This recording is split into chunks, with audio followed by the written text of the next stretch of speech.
బలిగా అర్పించాల్సిన స్థితికి దిగజారు. దయచేసి అర్థం చేసుకున్నాం.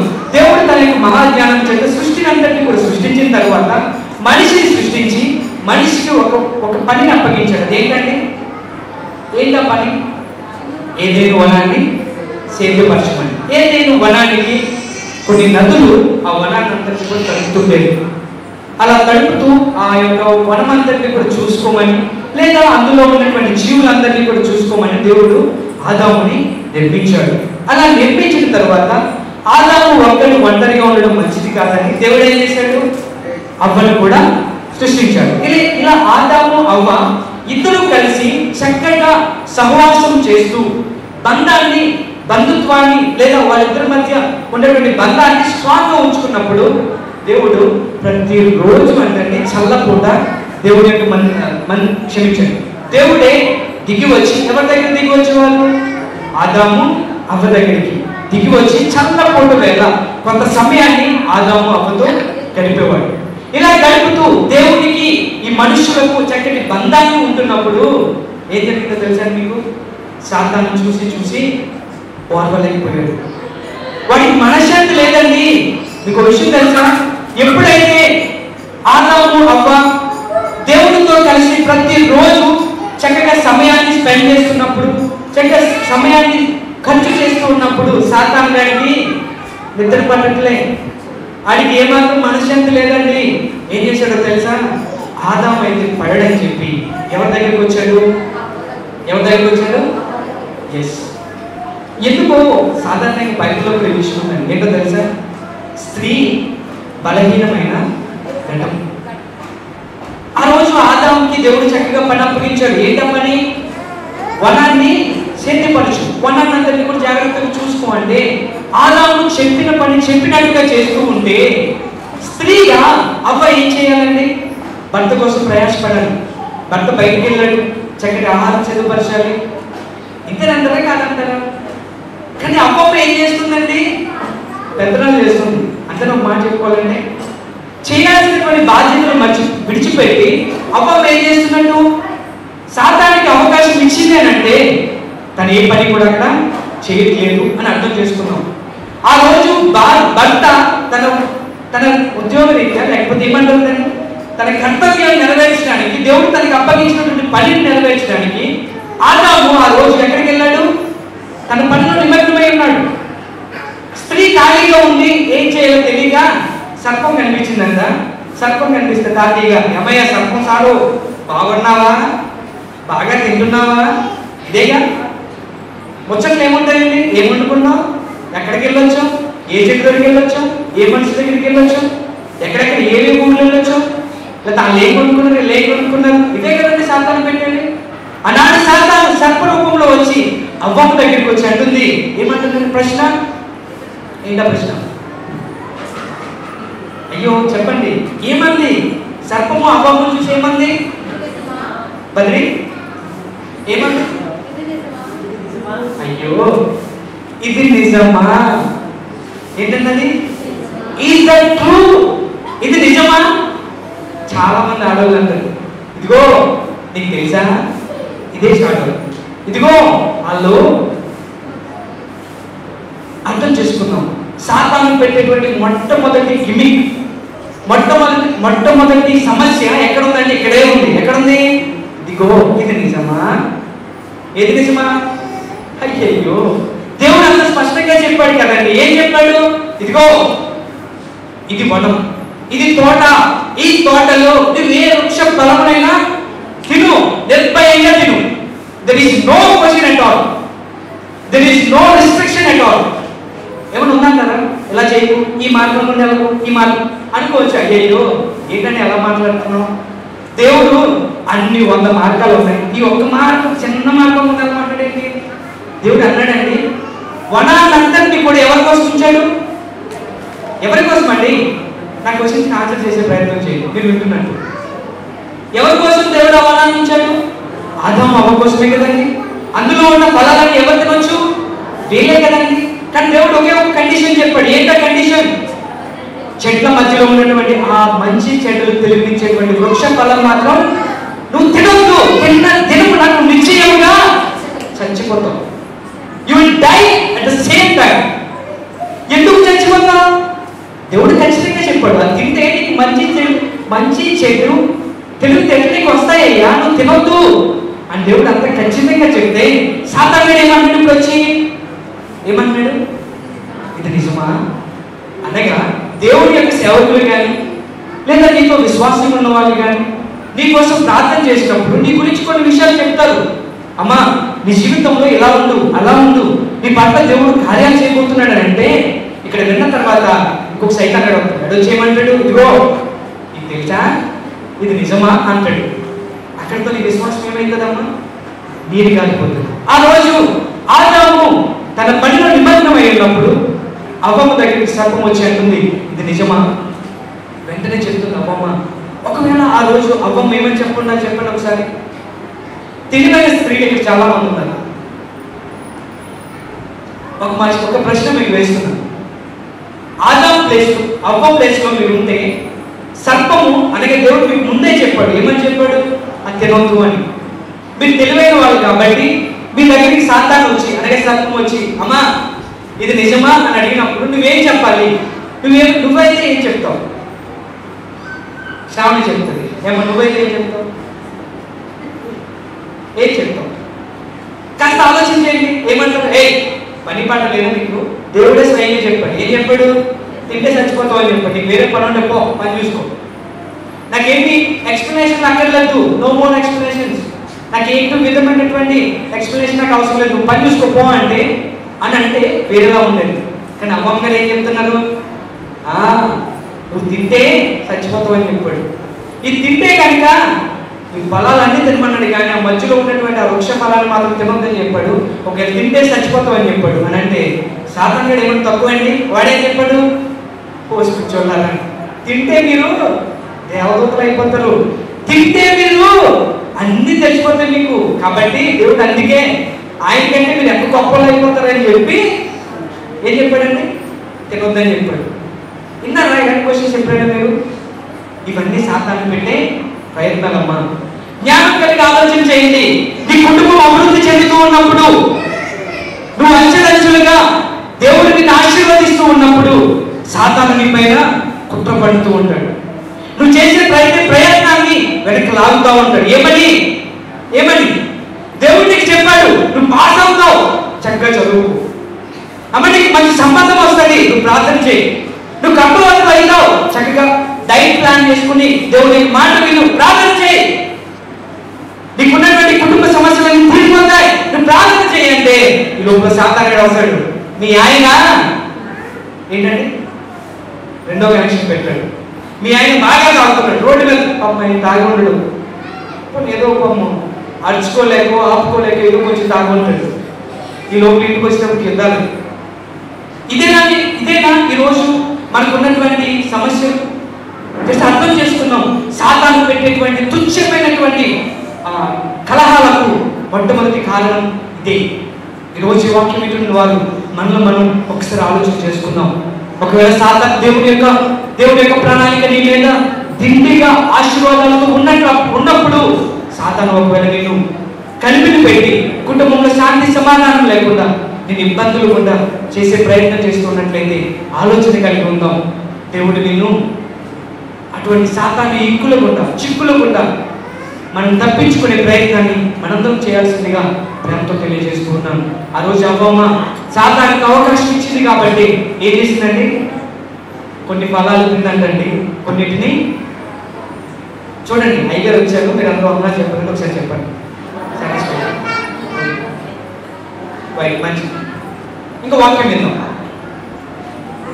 ఆ రోజు అవ్వమ్మ ఏం చెప్పుకున్నారండి? అలా చెప్పకుండా ఏం చేసింది? కొన్ని ఫలాలు తిందంటండి, కొన్ని పట్టుకొచ్చి బట్టకిచ్చిందండి. అలా తిన్నప్పుడు ఇద్దరికి కళ్ళు తెరవబడ్డాయి. వాళ్ళు దిగంబరులు అని తెలిసిపోయిందంట. వెంటనే ఏం చేశారు? ఆకులు తీసుకున్నారంటండి. వాళ్ళు చక్కగా వస్త్రాల కింద కొట్టుకున్నారంట. అంత మాత్రమే కాదు, దేవుడు వచ్చే సమయం అయింది.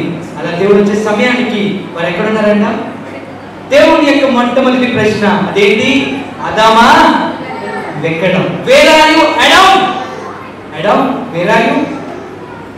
అదామా నువ్వు ఎక్కడ అంటే సంతోషంగా పరుగు వచ్చి దేవుని చంకెక్కాల్సినటువంటి ఆదాము ఇప్పుడు ఎక్కడ ఉన్నాడండి? దాగుకున్నాడండి. ఎక్కడ? చెట్టు చాటున. ఎవడు దాక్కోవాలి చెట్టు చాటున? కుమారుడు దాక్కుంటాడా? ప్రేమించే తండ్రి దగ్గర కుమారుడు దాక్కుంటాడండి? అయ్యో, ఎటువంటి స్థితికి ఆదాము దిగజారిపోయాడనంటే ఆనాడు వర్ణించలేనటువంటి స్థితి. దేవునికి ఆదాముకి మధ్య ఉన్నటువంటి కనెక్షన్ కట్ అయిపోయిందండి. ఈరోజు వాక్యం వింటున్న వారు ఒకసారి ఆలోచన చేద్దాం.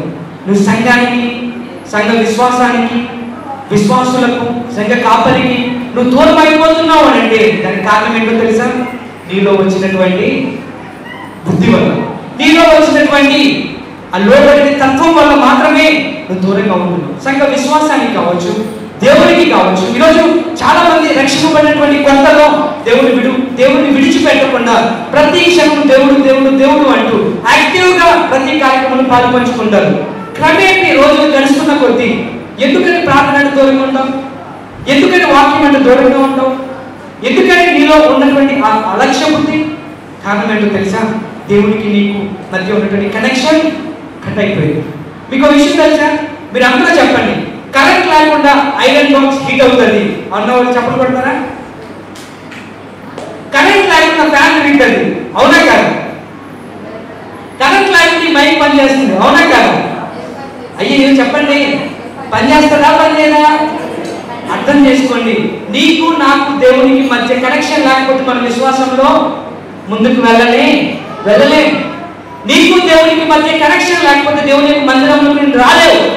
దేవుని యొక్క మందిరంలో నీకు వచ్చి కూర్చున్నా దేవునికి నువ్వు ఏంటంటే సంబంధం లేకపోవడం వల్ల నువ్వు ప్రార్థన చేయడం, వాక్యాన్ని చదవడం, పాటలు పాడడం, నీలో ఉన్నటువంటి ఆ అవిధేయత దేవునికి నీళ్ళు దూరంగా చేస్తుంది. కారణం ఏంటో తెలుసా? సాధారణంగా పెట్టేటువంటి ఒక చిన్న కారణం, చిన్న బుద్ధి. ఆనాడు ఒకవేళ ఆదాము అవ్వ దేవుని యొక్క మాటలు కాస్త బుర్రలో పెట్టుకుని దేవుడు అన్నాడు కదే తినొద్దా, నువ్వెందుకు తిన్నావే అని ఆదాము అన్నా బాగుండేది. కాస్త అవ్వమైన ఊరుకోరా బాబు, నీకు పని లేకపోతే నాకు పని ఉంది, మా ఆయన లేదు నీకేం పని నాతో మాట్లాడి గొడవలు కంటే పోయేదేమో. ఈరోజు ఒక విషయాన్ని ట్రూగా చెప్తున్నాను వినండి. అక్రమ సంబంధాలు కావచ్చు, కుటుంబాలు విచ్ఛిన్నం అయిపోవడానికి గల కారణాలు కావచ్చు. ఒక మెయిన్ కారణం ఏంటో తెలుసా? స్త్రీ పని కలిగి లేకపోవడం. భర్త కుటుంబం నిమిత్తము తన కష్టాన్ని అంతటిని కూడా తన రక్తాన్ని చెమటగా మార్చుకొని ఉదయం వెళ్ళి సాయంత్రం వరకు కష్టపడుతూ ఉంటే స్త్రీ ఏం చేయాలండి? భర్త కోసం ప్రార్థన చేయాలి, పిల్లల కోసం చక్కటి ఆహారాన్ని సిద్ధపరచాలి, దేవునితో సమయాన్ని గడపాలి. ఇవన్నీ పక్కన పెట్టి ఏ స్త్రీ అయితే ప్రార్థన చేయకుండా దేవునికి ఆయనకి మధ్య కనెక్షన్ లేకుండా ముచ్చట్లు పెట్టి వాళ్ళ గురించి వీళ్ళ గురించి మాట్లాడుకుంటూ లేకపోతే అన్నోన్ పర్సన్స్ తో అనగా వేరే పురుషులతో మీ సమయాన్ని కేటాయించినప్పుడు సాధారణ మీలో దూరి వాళ్ళలో దూరి మీ ఇద్దరిలో కుటుంబం మధ్య చిచ్చు తగ్గించి సత్సంబంధాలు లేకుండా ఆనందంగా ఏమంటారు చెప్పండి, ఎంతో సంతోషంగా ఉండాల్సినటువంటి ఆ కుటుంబంలో ఏం పెడుతున్నాడు చెప్పండి? చిచ్చు పెడుతున్నాడు, నిప్పులు పెడుతున్నాడు. కారణం అర్థం చేసుకుందాం. సాధారణించే అల్పకాలం తుచ్చమైనటువంటి ఈ పాపిష్టి జీవితానికి నీవు నేను లోబడితే దేవుడిచ్చేటువంటి ఆనందకరమైన సంతోషకరమైనటువంటి ఈ ఆనందాన్ని మనము పోగొట్టుకుంటాం. ఆలోచన చేద్దాం, దేవుడికి నీకు మధ్య కనెక్షన్ ఉందా?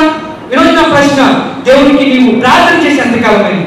నీ భర్త గురించి, నీ పిల్లల కోసం, నీ కుటుంబం కోసం నువ్వు అభివృద్ధి చెందాలని, నీ ఆరోగ్యం గురించి, నీ భర్త ఆరోగ్యం గురించి, నీ పిల్లల ఆరోగ్యం గురించి నువ్వు ప్రార్థన చేసి ఎంతకాలమైంది? ఎంతసేపు సరిగా లేదు కుటుంబం ఎప్పుడు రోడ్డు మీద పడిపోతుందని చెప్పి ఏం చేయకంటే అరిచేయకంటే ఒకసారి నువ్వు దేవుని యొక్క మందిరంకి వచ్చి లేదా దేవుని యొక్క సముద్రంలోకి వచ్చి ప్రార్థన చేసి ఎంతకాలమైంది? ఆనాడు హన్నా తనకున్నటువంటి సమస్య ఏమో తీర్చలేని అనుకున్నప్పుడు ఎవరి దగ్గరికి వచ్చిందండి? దేవుని యొక్క మందిరంలోకి వచ్చింది, దైవజనుడి దగ్గరికి వచ్చింది, ప్రార్థన చేసింది, కన్నీరు విడిచింది, నిట్టూర్పుతో ప్రార్థన చేసింది. ఏం పొందుకుందండి? సమాధానం పొందుకుంది. ఈరోజు నీ కుటుంబంలో వస్తున్నటువంటి ప్రతి ప్రశ్నకు, ప్రతి చిక్కు సమస్యలకు సొల్యూషన్ ఏం చెప్పండి? ప్రార్థనే. ఆనాడు అవ్వ దేవుని సంప్రదించలేదు, ఆనాడు అమ్మాయి కనీసం ఎవరినండి తన భర్తను కూడా సంప్రదించలే, తనకి ఏం తోచిందో చేసేసింది. శుభ్రంగా సాతానుడు అన్నటువంటి ఆ ఫ్రూట్స్ ఏం చేసుకుందండి, తినేసిందంట. కారణంగా తన భర్తకు కూడా ఇచ్చిందంట, ఆయన కూడా తినేశారు. సాయంత్రం అయింది, దేవుడు వచ్చాడు. ఆదామా నువ్వెక్కడా? ఈ ప్రశ్న వేసినప్పుడు ఆదాము యొక్క గుండె కొట్టుకుందండి, భయంతో గజగజలు ఆడిపోతున్నాడండి. ఈరోజు ఒకవేళ దేవుడు కొన్ని అడుగుతున్నాడేమో, పేరు పెట్టి మరీ అడుగుతున్నాడేమో, ఏ మ్యాన్ వ్యాధి నువ్వెక్కడ ఉన్నావు? నా కుమారుడా నువ్వెక్కడున్నావు? నా కుమారుడే నువ్వెక్కడున్నావు? ఈ ప్రశ్న ఒకవేళ దేవుడు నిన్ను అడుగుతున్నట్లయితే విను, నీవు కూడా మార్గము తప్పి ఉన్నావు, నువ్వు మార్గం తప్పి ఉన్నావు అని చెప్పి దేవుడు నీ ప్రశ్న వేస్తున్నాడు. ఆనాడు దేవుడు ఆదాము చేసినటువంటి ప్రశ్న ఏం ప్రశ్న అది? ఏం ప్రశ్న అండి? నువ్వెక్కడున్నావు? ఎక్కడ వేశాడు దేవుడు? ఎక్కడ ప్రశ్న వేశాడు? సమృద్ధి కలిగినటువంటి కష్టము, నష్టము, వ్యాధి, బాధ, ఇరుకు, ఇబ్బంది లేనటువంటి విశాలమైన ప్రదేశంలో దేవుడు ఆదామును ప్రశ్నించాడు. ఈరోజు నీకున్నటువంటి సమృద్ధిని బట్టి చక్కగా కష్టపడుతున్నాం, ఆదాయాన్ని సంపాదించుకుంటున్నాం, మంచి ఆరోగ్యం దేవుడు నీకు ఇచ్చాడు, కుటుంబంతో సంతోషంగా ఉంటున్నావు. అటువంటి సమయంలోనే సాతాను నీలో దూరి నీ కుటుంబంలో చిచ్చును రగులుస్తున్నాడు. ఒకవేళ ఆలోచించి, ఎంత సమృద్ధిగా ఉన్నటువంటి నా కుటుంబంలో ఎందుకని ఈ చెత్త సమస్య, ఎందుకని ఈ పాడు సమస్య అని చెప్పి ఒకసారి ఆలోచించి, ఆనాడు విశాలతలో సమృద్ధి కలిగినటువంటి ప్రదేశంలో దేవుడు ఆదామును ప్రశ్నించాడు. ఏమని? ఆదామా ఎక్కడ? అవసరం అంటారు ఆ ప్రశ్న అక్కడ? ఒకసారి ఆలోచన చేద్దాం. ఎవరికి వేశాడు ఆ క్వశ్చన్? ఎవరికి వేశాడండి? ఆదాముకి వేశాడు. ఒక విషయాన్ని మీతో చెప్పి నేను వాక్యాన్ని ముగించే ప్రయత్నం చేస్తాను.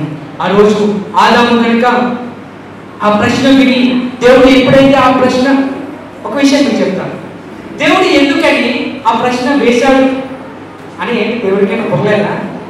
ఏం పొరలేదు? అరే బద్రి ఎందుకు అలా వెళ్తున్నావు, లేకపోతే బద్రి పడిపోయాడు సైకిల్ మీద నుంచి, మనం ఏమంటాం? బద్రి పడ్డావా అని అడిగాడు అనుకోండి, బద్రికి సర్వం కోపం, కళ్ళు కనపడలేదా ఇన్ని దెబ్బలుంటే అని మనిషికే అంటుంటే ఆయన సర్వజ్ఞాని కదండి, ఆయనకి అంతా తెలుసు కదండి.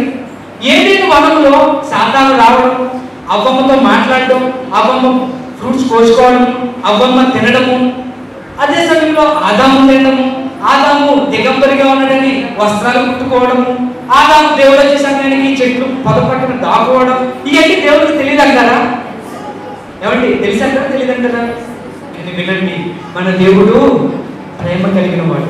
ఆ క్వశ్చన్ వెనకాల ఓ పెద్ద విశాలమైనటువంటి హృదయము దాగి ఉంది. దేవుడి యొక్క ఆశ ఏంటో తెలుసా?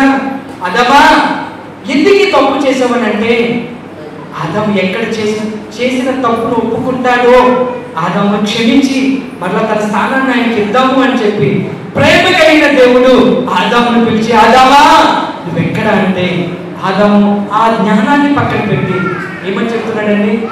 ఇదిగో నాకేదో పని లేదనుకున్నావా, నేను శుభ్రంగా నా పని నేను చేసుకుంటే, ఇదిగో నువ్వు సాటిగా ఉంటున్నావు కదా, ఇదిగో ఇదే ఫ్రూట్స్ తెచ్చి నాకు ఇస్తే నేను తిన్నాను. ఒకవేళ అట్టుకోండి కానీ రే ఎందుగా నీళ్ళు పెడతావు అన్నది అనుకోండి, అది ఏమంటాడు తెలుసా? ఈడు ఆడు అంటాడు. ఆడు అని పక్కన ఉన్న వాళ్ళు అన్ని మీద పెట్టారు. ఇది ఎక్కడ స్టార్ట్ అయింది? ఎక్కడ స్టార్ట్ అయిందండి? ఇక్కడే స్టార్ట్ అయింది. ఈరోజు ఏ ఒక్కరైనా ధైర్యంగా ఒప్పుకోగలరా? ఏదో నాకు తప్పు చేస్తే వెంటనే రే ఎందుకు అలా చేసేవారు అంటే వెంటనే నేను కాదు అది ఆడు అబ్బాడు అప్పుడే వస్తాడు. అది ఏమి తెలియదు అలా పంపించి చూస్తే ఈ లోపల ఏముంటుంది? అదే జరుగుతుంది. ఏం జరుగుతుంది తెలుసా? అట్టుకొని ఏదైనా చేశాను అనుకోండి, ఎలా ఎందుకు చేసాము ఆడు అంటే ఆడు పెట్టుకొడితే అది సైలెంట్గా ఉంటుంది. ఈ లోపల దెబ్బలన్నీ ఆడి విషయం అర్థం చేసుకుందాం. ఆనాడు ఆదాము ఏం చేసి ఉండాలి? అయ్యా బుద్ధి గడ్డి తిని, ఏంటండి బుద్ధి గడ్డి తిని ఏదో తెలియక నేను తొందరపడి నేను ఫలాన్ని తిన్నానయ్యా నన్ను క్షమించయ్యా అంటే ప్రేమ కలిగిన దేవుడు ఏం చేసేవాడండి? క్షమించేవాడండి. ఈరోజు చరిత్ర మరోలా ఉండేది. కానీ ఆదాము ఏం చేశాడు? తప్పును ఒప్పుకోకుండా ఎవరి మీద గెంటే ప్రయత్నం చేశాడు? తన భార్య మీద గెంటే ప్రయత్నం. కనీసం భార్య అయినా చెప్పి ఉండాలి, ఏమన్నా అయ్యా నువ్వు భర్తకి చక్కగా పని అప్పగించావు, నా పని నేను చక్కగా చేసుకోవాల్సింది, కానీ సాతాను యొక్క మాటలు విని తప్పు చేశాను నన్ను క్షమించు అంటే దేవుడు కనీసం అక్కడైనా క్షమించేవాడేమో. కనీసం అవ్వమ్మ ఏం చేసిందండి? ఇదిగో నేను నా పనులు నేను ఉంటే ఇది సర్పం వచ్చింది కదా, అది నన్ను మోసం చేస్తే నేను మోసపడిపోయాను. ఈరోజు జనరల్గా ఆడవాళ్ళు కానీ మగవాళ్ళు కానీ ఏదైనా తప్పు చేశారు అనుకోండి, నేను ఏం చేయలేదు అనుకోండి, వాళ్ళకి అడపడం వల్ల నేను గడిపాను, వాళ్ళు అనడం వల్ల నేను అన్నా, లేదా వాళ్ళు అనకపోతే నేను అన్నాం. అసలు వాళ్ళకి నాకు సంబంధం ఏంటి? వాళ్ళు అన్నారు కాబట్టే నేను అన్నాను. ఆలోచన చేద్దాం. దాని వెనకాల ఉన్నటువంటి ఆ మర్మాన్ని ఒకసారి గుర్తు చేసుకుందాం. ఒకవేళ ఆ తప్పుని ఆ రోజుల్లో ఒప్పుకున్నట్లయితే క్షమింపబడేవారు, తిరిగి ఏదైనా వనంలో ఉండేవారు. కానీ వాళ్ళు ఒప్పుకోలేదు కాబట్టి సమృద్ధి కలిగినటువంటి ప్రదేశం నుండి, కష్టము నష్టము వ్యాధి బాధ తెలియనటువంటి ప్రదేశం నుండి ఎక్కడికి ఎండివేయబడ్డారండి? ముళ్ళ పొదల్లోనికి, గచ్చ పొదల్లోనికి. చెమట కారిస్తే తప్ప నోట్లోనికి చేతులు వెళ్ళలేనటువంటి పరిస్థితిలోనికి ఎవరికి ఎండివేయబడ్డారు అన్నాడు? ఆదాము అవ్వ ఎండివేయబడ్డారు. ఈరోజు దేవుడు నీకు కూడా చెప్తూ ఉన్నాడు. ఏంటి తెలుసా? నువ్వు సమృద్ధి కలిగి ఉన్నావు, విశ్వాసం కలిగి ఉన్నావు, కలిగి ఉండు. సాతానికి అవకాశము ఇవ్వదు. ఇస్తే ఏమవుతుంది? సమృద్ధి కలిగిన, మంచి ఆరోగ్యం కలిగి, ఎంతో ఆనందం కలిగిన కుటుంబాన్ని కలిగి నువ్వు ఏం చేస్తావు? ఒకవేళ బుద్ధి కలిగి ఉంటే విచ్ఛిన్నం చేయబడతావు, నువ్వు గచ్చ పొదల్లోనికి గెంటి వేయబడతావు. అనగా వినండి, ఈరోజు నువ్వు భార్య బిడ్డలతో చక్కటి కుటుంబాన్ని కలిగి ఆర్థికంగాను ఆరోగ్యపరంగాను సమృద్ధి కలిగి ఉన్నావు. ఒకవేళ సాతానికి అవకాశం ఇస్తే ఏమవుతుంది? భార్య ఎక్కడికో వెళ్ళిపోతుంది, బిడ్డలు ఎక్కడికో వెళ్ళిపోతారు, విచ్ఛిన్నము కుటుంబం చేయబడుతుంది. నా ఉద్దేశం అది కాదు. కానీ మన సంఘంలో ఉన్నటువంటి ప్రతి ఒక్కరూ జ్ఞానము కలిగి, బుద్ధి కలిగి దేవుని ఉద్దేశాన్ని నెరవేర్చడానికి, ఆయనకు నీకు మధ్య సత్సంబంధాన్ని కలిగి, ఒకవేళ కరెంట్కి ఫ్యాన్కి సంబంధం లేకపోతే ఫ్యాన్ ఎలా పనిచేయడం, కరెంట్కి ఐరన్ బాక్స్కి కనెక్షన్ లేకపోతే ఐరన్ బాక్స్ ఎలా ఇంటెక్టో, మైక్కి కరెంట్కి ఎటువంటి కనెక్షన్ ఉందో అటువంటి కనెక్షన్ నీకు దేవునికి మధ్య కలిగి ఉంటే ఆత్మీయంగా ఆరోగ్యంగా నిండు నూరేళ్ళు సంతోషంగా కుటుంబం అంతా కూడా కలిగి ఉంటావు. ఒక చిన్న ఉదాహరణ చెప్పి నేను ముగిస్తాను. అదేంటో తెలుసా? ఆ తల్లికి ఒక్కగానొక ఒక కుమారుడు. ఆ కుమారుడిని అల్లారుముద్దుగా పెంచుకుంటుంది. కుమారుడు ఎదుగుతూ ఉన్నాడు. కానీ కుమారుడు తల్లి మాట వింటున్నట్టే ఉన్నాడు, కానీ బయట ఉన్నప్పుడు తన ఇష్టానుసారంగా జీవిస్తూ ఈ లోకంలో ఉన్నటువంటి అల్పకాల పాప భోగాలకు ఆ కుమారుడు బానిస అయిపోయాడండి. తాగుతున్నాడు, సిగరెట్ కాల్చుతున్నాడు, గుట్కాలు తింటున్నాడు, తన ఇష్టానుసారంగా జులాయిగా పబ్బులకు వెళ్తున్నాడు. ఇంకా ఏదైతే అది ఈ లోకంలో ఏవైతే ఉన్నాయో అమ్మాయిలతో స్నానం చేస్తున్నాడు. ఇలా తన శరీరాన్ని సుఖపెట్టుకోవడానికి తనకి ఇష్టమైనటువంటి పనులగా చేస్తూ కుటుంబంలో ఉన్నటువంటి తల్లిని బహుగా బాధిస్తూ ఉంటే తల్లి ప్రతిరోజు అతని గురించి ప్రార్థన చేసి, అయ్యా నువ్వు అలా ఉండకూడదయ్యా, నిన్ను దేవుడు సృష్టించుకున్నాడు, నిన్ను దేవుడే ఈ లోకానికి పంపించాడు, కాబట్టి దేవునికి నువ్వు ఇష్టంగా జీవించాలి. నువ్వు ఈ విధంగా జీవిస్తే కన్నటువంటి నాకు సృష్టించినటువంటి దేవునికి ఎటువంటి ఆనందము ఉండదు. కాబట్టి నువ్వు ఈ లోకంలో ఉన్నంతసేపు కూడా దేవుని చిత్తానుసారంగా నువ్వు జీవించాలయ్యా అని చెప్పి తల్లి ప్రతిరోజు ఆ కుమారుడికి చెప్తూ ఉంటే ఆ తల్లి చెప్పిన కొంతసేపు ఆ మాటలు విని బయటికి వెళ్ళి మళ్ళా తన ఇష్టం వచ్చినట్టు జీవించడం, ఇలా జీవిస్తూ ఉంటే చివరికి ఒక రోజు వచ్చింది. అది ఎలాంటి రోజు తెలుసా? తన చేతిలో డబ్బులు లేని పరిస్థితి. తల్లి చూస్తే వంగిపోయింది. ఇక కష్టపడలేని పరిస్థితికి ఆ తల్లి దిగజారిపోయింది. కానీ వినండి, ఆ రోజు వచ్చినప్పుడు ఆ కుమారుడు తనకున్నటువంటి అలవాట్లు ఏమంటారు, సిగరెట్లకి మందుకి అలవాటు పడిపోయాడు కాబట్టి అవి కొనుక్కోవడానికి డబ్బులు లేక దొంగతనాలు చేయడం ప్రారంభించాడు. అలా దొంగతనాలు చేస్తూ తనకున్నటువంటి ఆశలన్నింటినీ నెరవేర్చుకుంటూ ఉన్నప్పుడు ఒకరోజు ఉన్నటువంటి దొంగతనం చేసే ప్రక్రియలో నరహత్య చేయాల్సి వచ్చింది. ఆ వ్యక్తితో ఉన్నటువంటి వ్యక్తిని చంపేసి తన దగ్గర ఉన్నటువంటి ఆ బంగారాన్ని ఆ డబ్బుని లాగేసి వెళ్ళిపోయాడు. అలా వెళ్ళే ప్రయత్నంలో పోలీసులకి దొరకబడ్డాడు. అలా చిక్కుకున్నప్పుడు పోలీసులు పట్టుకొని జైలుకి తీసుకుని వెళ్ళిపోయారు. ఈ విషయం తల్లికి తెలిసింది. వెంటనే తల్లి ఏడుస్తుంది, రోధిస్తుంది, అయ్యో ఎంత ఘోరం జరిగిపోయింది, నాకు ఉన్నటువంటి ఒకగానొక కుమారుడు ఇంతగా చెడిపోయాడు, దేవుడికి ప్రయోజనకరంగా లేడే అని చెప్పి ఆ తల్లి ఏడుస్తూ రోధిస్తూ ఒక ప్రక్క ప్రార్థన చేస్తూ తనకి ఎవరెవరు తెలుసు వాళ్ళందరి దగ్గరికి వెళ్ళి కాలు పట్టుకుంటుంది. అయ్యా నాకు ఒక్కగానొక కుమారుడు, వాడిని ఏదో విధంగా మీరు రక్షించండి, అతన్ని మార్చుకుంటానంటే అందరూ చేతులు ఎత్తేశారు. వినండి, ఆ కుమారుడిని జైలు నుంచి కోర్టుకు తీసుకుని వెళ్ళారు. కోర్టులో బోన్లో నిలబెట్టారు. వాదోపవాదాలు అయిపోయినాయి. చివరిగా జడ్జి గారు చెప్పారు, అయ్యా ఇతను చేసినటువంటి నరహత్యకు ఇతనికి నరహత్య చేశాడు కాబట్టి అతన్ని ఉరి తీసి చంపాలి అని చెప్పి వెంటనే తల్లి ఎదురుగా ఉంది కాబట్టి చూసి ఏడుస్తూ రోధిస్తుంది. అయ్యో నా కుమారుని బదులు నేనైనా చచ్చిపోతానయ్యా, నా కుమారుని మీరు విడిపించండి. తల్లి కన్నీళ్ళ నుంచి కన్నీళ్లు కుప్పుకుంటూ బయటికి ఉబ్బికి వస్తూ ఉంటే కుమారుడు గుండె పగిలిపోతుంది. అయ్యో ఆనాడు తల్లి చెప్పినప్పుడు నేను వెళ్ళేదే, ఈరోజు చివరికి నా ప్రాణమే పోయేటువంటి పరిస్థితికి నేను దిగజారిపోయానే అని చెప్పి కళ్ళ నుంచి కన్నీళ్లు కుక్కుకుంటూ ఉబ్బికి వస్తూ ఉంటే కుమారుడిని జడ్జి గారు ఫైనల్ చేసేసారు. రేపు 12 గంటలకు ఈ వ్యక్తిని ఉరి తీయాలి కాబట్టి అందుకు తగిన ఏర్పాట్లన్నీ చేయండి అని చెప్పి జడ్జి గారు చెప్పేసి అక్కడి నుంచి వెళ్ళిపోయారు. వెంటనే ఆ తల్లి దగ్గరికి అలా తీసుకుని వెళ్తుంటే కుమారుడిని ఆ తల్లి చూసింది. తల్లి చూసి, అయ్యా ఎందుకయ్యా ఇలాంటి పనులు ఎందుకు చేసావు అని చెప్తే తన కుమారుడు అంటున్నాడు, అమ్మా ఒక్క ఛాన్స్ అమ్మా, ఒక్కసారి నన్ను క్షమిస్తే చాలు, నువ్వు ఆశించినటువంటి జీవితాన్ని నేను జీవిస్తానంటే ఆ తల్లి ఏం చేయాలో తెలియక ఏడుస్తూ ఉంటే వినండి, కుమారుని తీసుకొని వెళ్ళిపోయారు. రేపటి దినంలో ఉరి తీయడానికి అందుకు తగినటువంటి ఏర్పాట్లన్నీ చేస్తూ ఉన్నారు. సమయం అయిపోతుంది. కుమారుని తీసుకొని వెళ్ళారు, ఉరికి ఎక్కించారు, మెడకి తాడేశారు, నిలబెట్టి సమయం కోసం చూస్తున్నారు. కరెక్ట్గా 12 అయ్యేసరికి ఒక బెల్ మోగాలి. అలా బెల్ మోగితే ఇతనికి ఉరి తీసేయాలి. ఇటువంటి పరిస్థితుల్లో కుమారుడిని పట్టుకుని వెళ్ళి ఉరికి ఎక్కించి మెడకి తాడేసి పైన మీకు తెలుసు కదా ఊరి ఎలాగేస్తారు, పైన క్లాత్ కప్పేసి ఉరికి సిద్ధం చేసేసి తాడు పెట్టేసినప్పుడు వినండి ఏం జరిగిందో తెలుసా? సడన్ గా 12 అయింది, 12:05 అయింది, 12:10 అయింది, 12:15 అయింది, 12:30 అయింది, 1 గంట అయింది, బెల్ మోగట్లేదు. అందరికీ ఆశ్చర్యం, ఏం జరిగిందో అర్థం కావట్లేదు. ఎటు చూసినా అందరూ సైలెంట్గా ఉన్నారు, ఏం జరుగుతుందో అర్థం కావట్లేదు.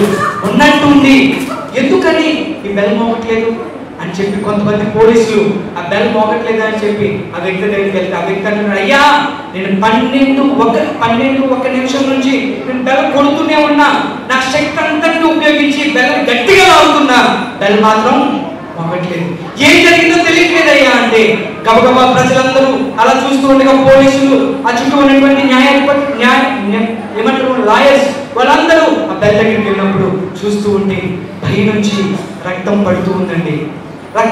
రక్తం అలా పడుతూ రక్తపు ముద్దల కిందకి అలా పడుతూ ఉంటే వినండి ఎవరికి ఏం అర్థం కాలేదు. సమయం మించిపోయింది కాబట్టి అలా సమయం మించిపోతే ఆ వ్యక్తిని ఉరి వేయడానికి ఆస్కారము లేదు. జడ్జి నిర్ణయించిన ఆ సమయాన్ని ఖచ్చితంగా ఉరి వేయాలి.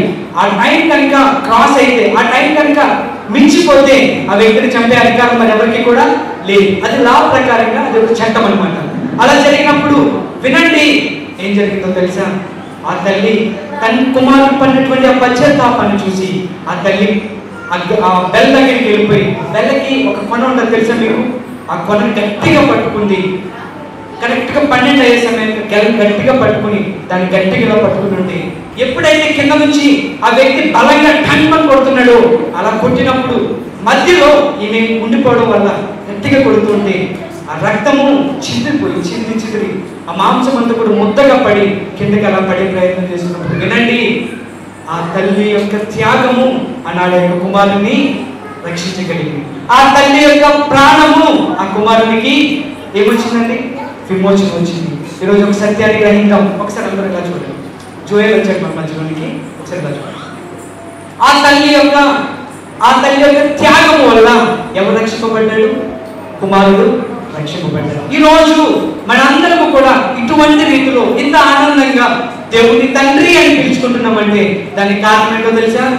నీ నా కోసము తండ్రి అయినటువంటి తన కుమారుడిని మనందరి కోసము ఆ సిలువ యాగంలో బలి అర్పించాడు. అలా బలి అర్పించాడు కాబట్టి ఆ త్యాగము వల్ల ఈరోజు నీవు నేను శిక్షింపబడాల్సినటువంటి వారమైనప్పటికీ కూడా క్షమింపబడి ఈరోజు మనందరం కూడా పవిత్రులుగా పరిశుద్ధులుగా ఆయన పాద సన్నిధిలో ఆయన పూజించేటువంటి అర్హత ధన్యత మనందరం కలిగి ఉన్నాం. అటువంటి దేవుణ్ణి ఈరోజు నీవు నేను కలిగి ఉన్నాం. కాబట్టి ఒకవేళ ఈరోజు ఎవరైనా సరే ఆ సత్యాన్ని గ్రహించక సాతాను పెట్టేటువంటి తుచ్చమైనటువంటి అనగా అల్పకాలము కొంతకాలమే ఆనందాన్ని మనందరికీ పంచేటువంటి చిన్ని ఆశలకు లోబడిపోయి విలువైన జీవితాన్ని, ఈ పరిశుద్ధమైన జీవితాన్ని మనందరం ఒకవేళ పోగొట్టుకొని దేవుడు బాధపడుతున్నట్లయితే దేవుడికి ఒకసారి ప్రార్థన చేద్దామా?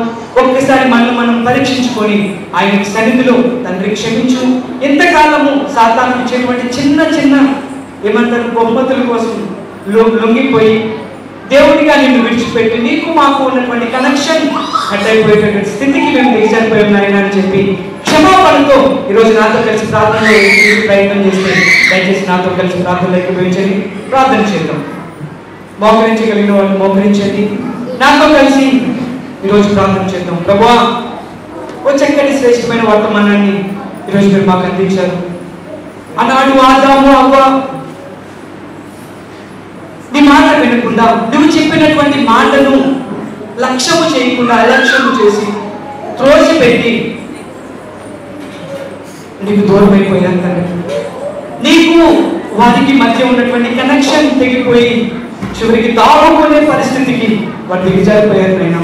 దయచేసి అటువంటి స్థితికి మమ్మల్ని దిగదార్చొద్దు నాయన. ఈ రోజు నుంచి నువ్వు ఆశించినటువంటి జీవితాన్ని జీవిస్తాను తండ్రి. ప్రతి ఒక్కరు ప్రార్థన చేద్దామా? మోకరించగలిగిన వాళ్ళు మోకరించండి, ప్రార్థన చేయండి. ఒప్పుకుందాం, ప్రభువా ఈ సన్నిధికి మేము వచ్చి ఉన్నాం, మీరు మాతో మాట్లాడారు. నీకు మేము దూరమైనట్లయితే ఆ జీవితం, ఆ బ్రతుకు మేము వర్ణించలేము తండ్రి. లోకములు అన్నీ పాడైపోతాయి. చక్కటి కుటుంబాన్ని కలిగి ఉన్నాం, చక్కటి సహవాసాన్ని కలిగి ఉన్నాం. సాతానుడికి కలిగి మేము అవకాశం ఇస్తే వీటన్నింటిని కూడా మేము పోగొట్టుకుంటాం తండ్రి. కాబట్టి అటువంటి స్థితికి మేము దిగజారుకుంటాం. కేవలం నీ మీదే ఆధారపడి నువ్వు ఆశించినటువంటి జీవితాన్ని మేము జీవించి తండ్రి, నిత్యము పరిశుద్ధంగా జీవించి చక్కటి ఆరోగ్యాన్ని ఆర్థికంగా అభివృద్ధి పొంది నిరాకరణ కొరకు మేము సిద్ధపరచుకుంటామని చెప్పి విశ్వాసం కలిగి ప్రార్థన చేయండి. ఒక విషయం చెప్తున్నాను, అదేంటో తెలుసా? అన్నాడు ఆ తల్లి కనుక ఆ కుమారుని యొక్క ప్లేస్ లో ఆ తల్లి మరణించకపోతే ఆ కుమారుడే మరణించాలి. పశ్చాత్తాపడినప్పుడు ఒక బలియాగం అక్కడ జరిగింది కాబట్టి ఆ కుమారుడు రక్షింపబడ్డాడు. ఈరోజు నీవు నేను పశ్చాత్తాపడితే చాలు, దేవుడు నిన్ను రక్షిస్తాడు. ఆయన నీకు నాకు మారుగా కుమారుడే బలి అర్పించబడ్డాడు. ఆయన రక్తము చిందించబడ్డాడు. ఆయన శరీరము నెలకొట్టబడింది.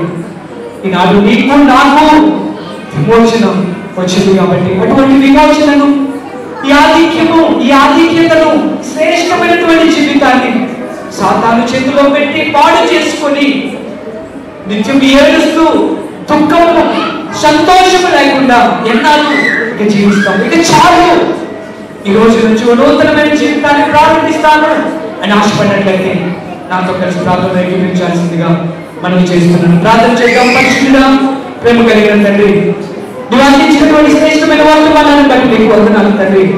అన్నాడు ఆదాము అవ్వని మాట వినకుండా నీ ప్రశ్నకు దాని వెనకాల ఉన్నటువంటి నీ దయ కరుణ హృదయాన్ని వాళ్ళు ఆలోచన చేయకుండా తండ్రి, నువ్వు ఆశించినటువంటి జవాబు వాళ్ళు ఇవ్వలేనప్పుడు వాళ్ళు శిక్షకు పాత్రులుగా ఆ రోజు నిర్ణయించబడ్డారు.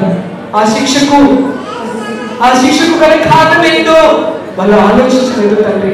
తద్వారా వాళ్ళ గచ్చ పదల్లోనికి పుల్ల పదల్లోనికి గిట్టు వేయబడ్డారు. ఈనాడు నా తండ్రి, మా జీవితం సంఘంలో ఏ ఒక్కరు కూడా అటువంటి స్థితికి దిగజారడానికి వీల్లేదు నాయన. చేసినటువంటి ప్రతి తప్పును నీ పాద సన్నిధిలో ఒప్పుకొనిచున్నారు కాబట్టి వారిని క్షమించండి. ఈ రోజు నుంచి నూతనమైన జీవితాన్ని ప్రారంభించి నువ్వు ఆశించినటువంటి జీవితాన్ని వాళ్ళకి అనుగ్రహించండి. వారి యొక్క జీవితంలో వారి నామానికి పైన తెచ్చుకొని ఒక ప్రక్క వాళ్ళ కుటుంబానికి, మరొక ప్రక్క సంఘానికి ఆశీర్వాదకరమైనటువంటి జీవితాన్ని ఆ సంఘంలో ప్రతి ఒక్కరు జీవించడానికి అట్టి హృదయాన్ని, అట్టి సమయాన్ని కూడా, అటువంటి బుద్ధిని మా కుటుంబాలకు, మా సంఘానికి మీరు అనుగ్రహించి ఈ సమయంలో మీరు మా అందరితో ఇంత సూటిగా స్పష్టంగా మాట్లాడినందుకు మీకు ప్రత్యేకమైనటువంటి కృతజ్ఞతలు తెలియజేస్తూ ఈ వారం అంతా కూడా మీరు మాకు కాపుగా తోడుగా ఉండి ప్రయాణాల్లో, తినుచున్న ఆహారంలో, పనులలో, ప్రతి విషయంలో కూడా మీ నామానికి మహిమ తెచ్చుకునే విధంగా మమ్మల్ని, మా కుటుంబాన్ని, మా సంఘాన్ని అటు రీతిగా నడిపించమని శ్రేష్టమైన నామంలో ప్రార్థన సమర్పిస్తున్నాము తండ్రి. ఆమేన్. ఎంతవరకు శ్రద్ధతో దేవుని వాక్యాన్ని విని దేవుని మహిమపరిచినందుకు, విన్నటువంటి వాక్యాన్ని మీ జీవితాల్లో, అలా మీ ప్రవర్తనలో, అనగా మీ రెగ్యులర్ లైఫ్లో మీరు అనుసరించుకుంటూ మీ కుటుంబానికి, సంఘానికి ఎంతో ఆశీర్వాదకరంగా ఉండాలని తెలియజేస్తూ నా చిన్న మాటలు ముగిస్తూ ఉన్నాను. Thank you very much.